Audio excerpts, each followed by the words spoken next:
this video I'm going to strip down this, which is the Shimano SLX M7000 lever. I did do one a little while ago on the M8000, and even some of the older levers like the 785, I think there's a 675 as well, SLX, which had like the chrome tops. Once you get past this bit, like the bottom end of the lever and all the internals are extremely similar. So it's a very similar process for most of them anyway that I've done in terms of Shimano stuff.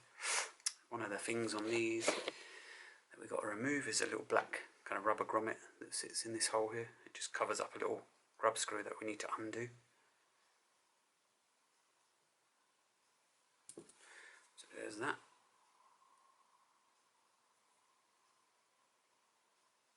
Tiny little rubber thing, not massively important, just stops dirt getting in there.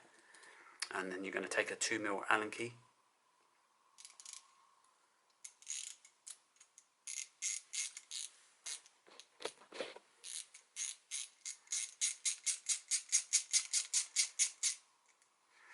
And there's your, what they call a grub screw. And all that does is it pinches against this main kind of silver bolt and stops that pivot from sliding up and down. So now we want to remove the pivot, which is this silver piece here, and it also comes out there.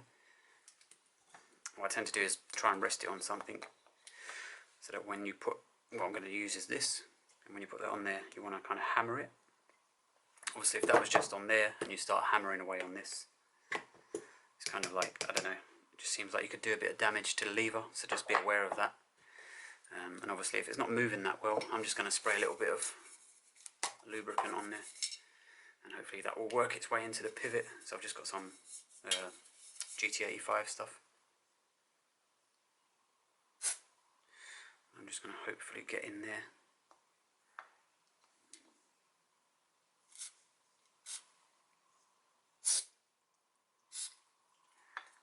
It's not the best stuff if you do get on your seals, so at this moment it's not a bad thing to use because the seals are internally kind of protected, but just be aware of that. It can make your seals kind of swell up and stuff, so make sure you have a good clean up after. And we're just going to grab quite a big hammer and we're going to put that onto there and see how far we can get with that. I might cut the video, sometimes it could take a long time, but I zoom out as well. Just going to tap on there. And you might find that if it's like really badly stuck, you can just flip it over and then work back and forth with it.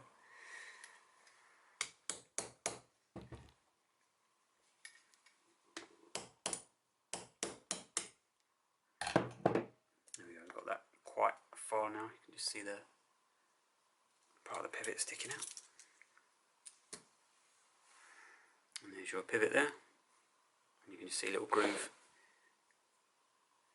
in the centre, which is where that little grub screw goes. So when you tighten that grub screw, it pushes against there, kind of like that, and locks that into place.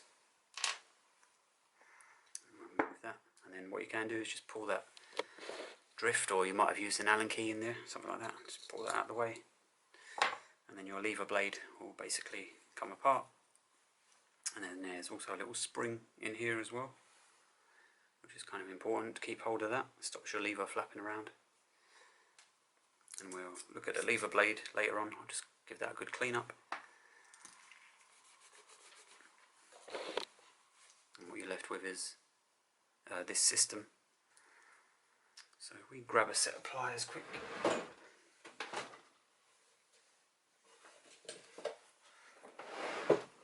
You can see that's kind of, when you push on the brake lever, it's just going to essentially push that in like that, and that's your operation. There is kind of like a slide system, but what we're going to do is we're just going to push on that and twist it 90 degrees, and then you can pull that out quite easily.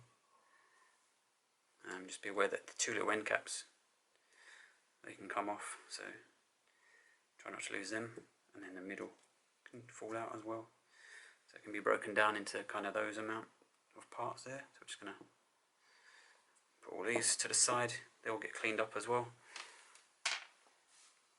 And then we can look at the FreeStroke system. On these ones, it's a little bit weird, the screw. I should have mentioned it earlier. You might have to turn this screw screw inwards, because it can block, if it's out far, it can block the piston. So I've got little circular pliers like that, and there is 2 little holes there, and you can just kind of get that in there. I'm going to remove it anyway, because it makes the next part of this strip down a lot easier. I'm not sure on the size, but if you wanted to, you could just put an a Phillips head in here, or an Allen key screw. I think it might be an M4 or an M3. But yeah, I'll measure that later and just put it on screen, and then you can kind of get some idea. That's what happens when you buy the SLX and you don't get the XT. They don't give you a proper screw, so it's a bit sad really, but there's that. And we're going to get our punch again. And we're just going to remove these, there's like plastic guides in here. So we just want to remove them because it makes our life a little bit easier. We might need like a little flat edge just to kind of get underneath them.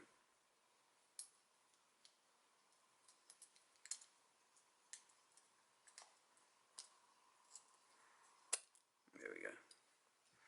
And there's one of the guides, and that's part of your FreeStroke system. And there's one of the guides there, and that's basically where that sits in there. So it basically sits in there with the little rollers. Yeah, not going to focus. There we go. And that follows that kind of guide inside the brake. I'm just going to get the guide off on the other side. You can see there's a little kind of bit that we've pried up already. I'm just going to work along. And there's the second guide. So that's cool. And then there's your piston. So once you remove kind of this with the first guide, or it might be the second guide that you removed that takes this out, your piston is then kind of free to come out. And do I really want to use a screwdriver? Not really. I'm going to get a Allen key. We're just going to pop that into there. Just be careful not to scratch anything internally. Try and keep it nice and central. And you can actually push against the piston. And there should be a spring in there as well. So yeah, there's your piston and spring system. And then what you have is a brake that is essentially emptied now.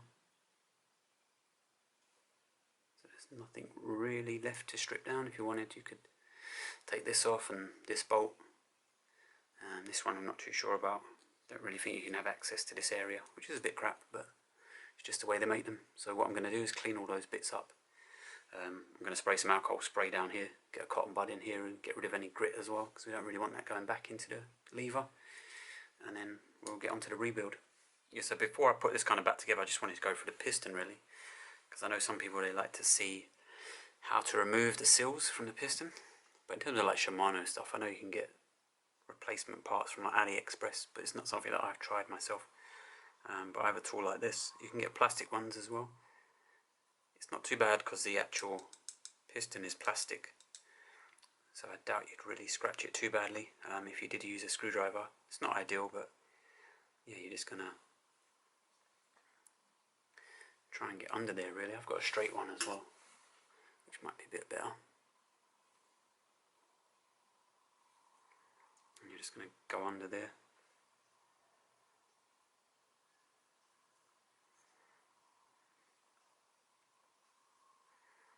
You can just lever underneath till you got something like that. Don't want to break this one because I don't have any spares. This one's got to go back on. Once you've kind of got one bit over, you can kind of work around it and try and pull the other bits as well with it.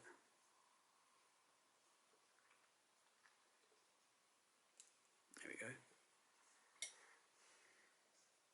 So there is one of the pistons, and I should have said before you do that, just make a note of the orientation, because they're tapered. You can see it's not as straight, like that edge is not straight, it's tapered, so the bottom edge is a bit thicker than the top. You should be able to see that on that one there. So normally what happens is the thicker end is basically pointing towards the spring. So if we chuck this one back on, what I tend to do anyway with the Hope stuff is just put that on like halfway there, and then put my thumb in place and lock that in there, and just try and grab the rest of the seal and bring it over.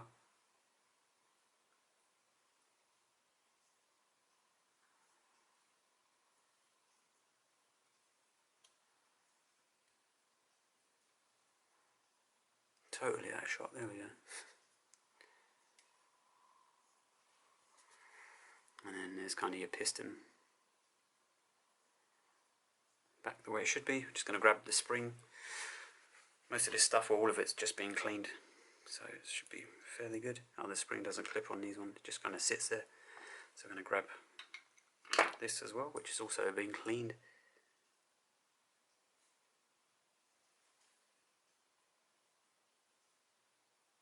There we go. It's a bit slow to focus, Sony. And just make sure when you look kind of down the hole, you don't really see any bits of grit or anything. So I just sprayed like alcohol spray down there and used a cotton bud. So what we're going to do is drop the spring in first. And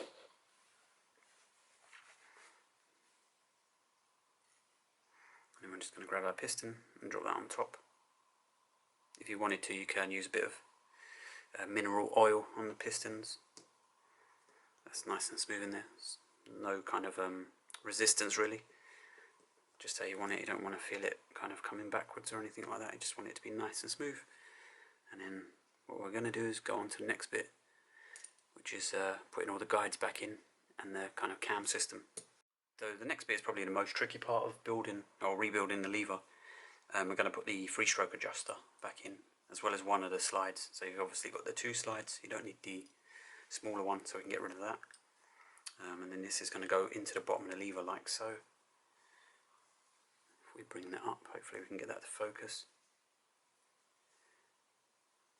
Because there is like this bit has to touch against the piston, so it has to be on the inside. You can see it's got kind of like a cylindrical or curved edge, and has to match the profile of the piston. So it essentially sits in there like that, and then when you tighten that, push on that screw or tighten that screw, it basically pushes on the piston a little bit, and that's your FreeStroke adjustment. The problem is that the piston's out, so it's kind of pushing against you. So what I tend to do is just get the drift thing or podger, whatever you want to call it, that I had earlier. I'm just going to hold that with my thumb so that's out of the way. If you wanted to, you could run a little bit of grease on here just to try and hold it in place. It's not to actually grease it up, but it's just to help it stay there. We're just going to pop that into there. One of the important things is when you start pushing these guides in, don't just push one down without the other, because then what will happen is you won't be able to get the other one in because it'll be at like a weird angle or something. So you just want to kind of work them like left and right. And we can show you that. There we go. And that's, so you see that little round circle, that's the bottom of the FreeStroke adjuster. So that's how that sits in there. Also the bottom bit of the FreeStroke adjuster is that. And then you can see if you tighten this screw here, which we removed, it would just push on that, which would just push the piston down a little bit. It's not a great system, doesn't really move it that much, but just kind of gives you an idea how that works. So now what we're going to do is just put the top slide in, which is a lot easier because it doesn't need anything like that.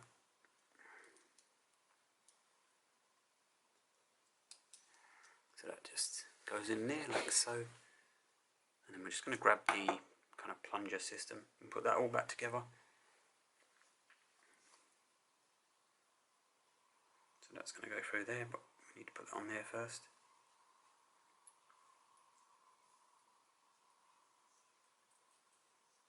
Quite a loose bearing, so I wouldn't really bother with any grease in there. It's not going to stay in there for very long.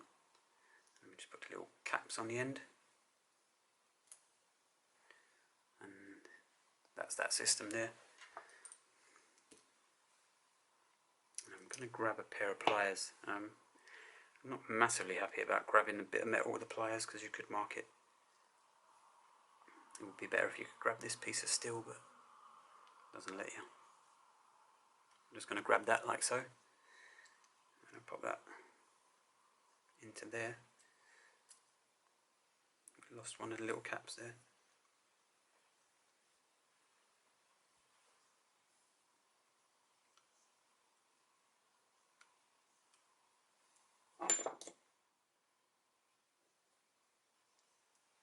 What you want to do is you want to be able to push it down and then turn it 90 degrees to slot it back.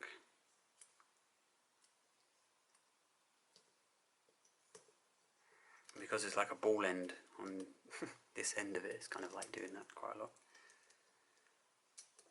But you need to get it right in the centre of the piston, and then you can just turn it and try and line those little rubber things up with the guides. There we go.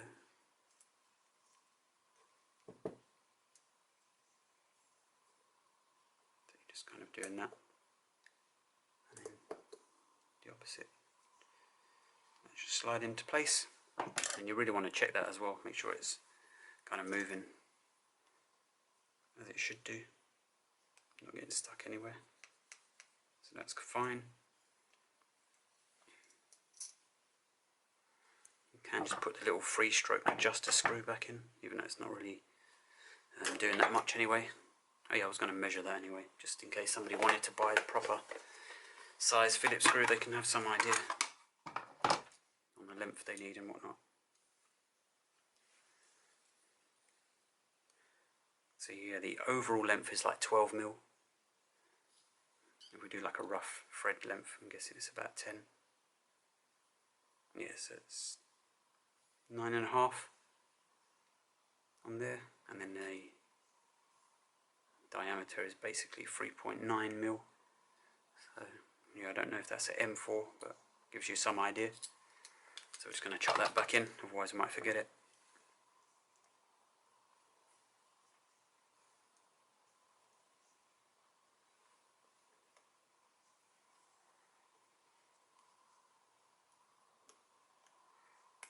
Should be able to actually see it working as well without the lever blade in the way.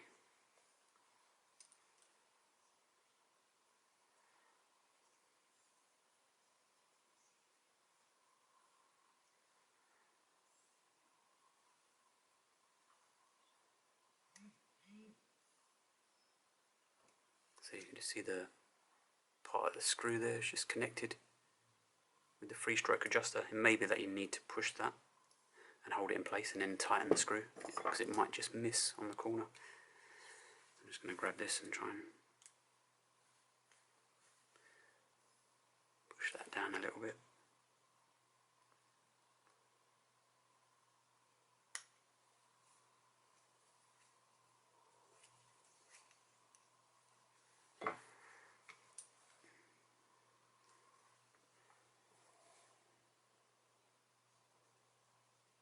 There you go. So you can see the screw there. And then as you would tighten that, it will just push on there. And just do that basically. Right, so onto the lever blade. I do remember you could take some of these apart, but this one all I did was spray it with some GT85 because it had a lot of grit in there. I just wanted to get rid of a lot of that grit and make sure it's smooth. And the FreeStroke adjuster still works. So we're just going to leave that like that. Yes, what we're going to do now is we are going to install the lever blade onto the master cylinder body. You don't currently need the little pivot there. This is the pain in the backside really, this little spring. It's a bit of a dumb design really, but it goes into the lever, so if you pull that bit out, there's like a little recess gap, and it kind of slots in like that. So that's how that goes. You can even see there's like a little line with paint missing, because that will butt up to there and push against the lever to stop it flopping. And now what you've got to do is line this up, this inner bit, and also this hole with the holes in the master cylinder, and then chuck the pivot through. I've got an Allen key waiting, and the pivot has to go in through the top because that end is smaller. It's got like a little black bit there that you can see, which is like raised, and the diameter is a bit smaller. So yeah, that's gonna pop behind there like so. Just get your Allen key ready, and hopefully we will have lined all that up.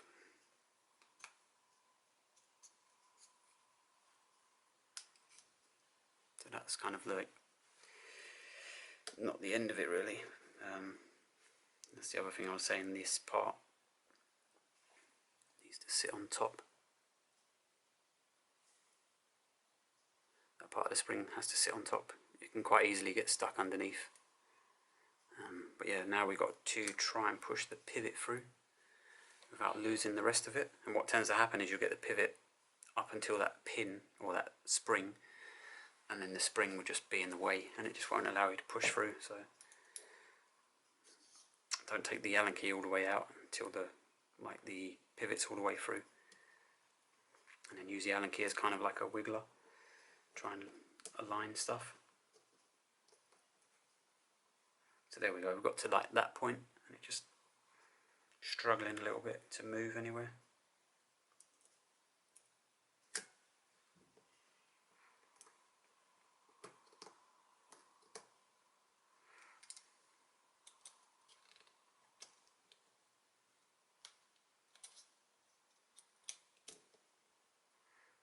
And I just find if you kind of push back and forth, I mean if you want it to run, a little bit of lubricant, and let it just travel down that pivot, might help a little bit.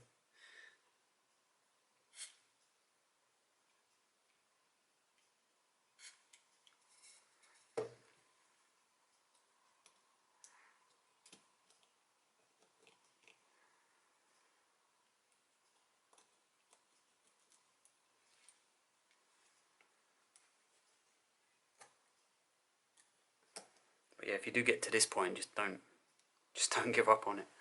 Just keep wiggling it. I might cut it if it takes too long. We're kind of getting to that same point and it's not really doing too much.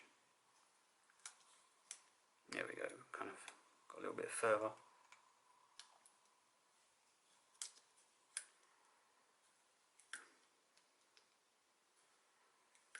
There we go. So that's that back in. I don't even think you really need to tap that. So at the start of the video I didn't have to kind of move it back and forth too much. If you want to, you can just give it a tiny little tap just to make sure it's seated in there. That's all I'm going to do. I'm not going to whack it or anything. It seems quite flush with the top of the lever.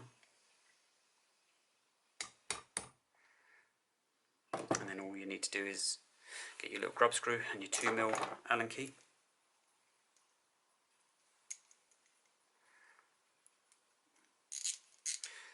And you can pinch that back against the pivot.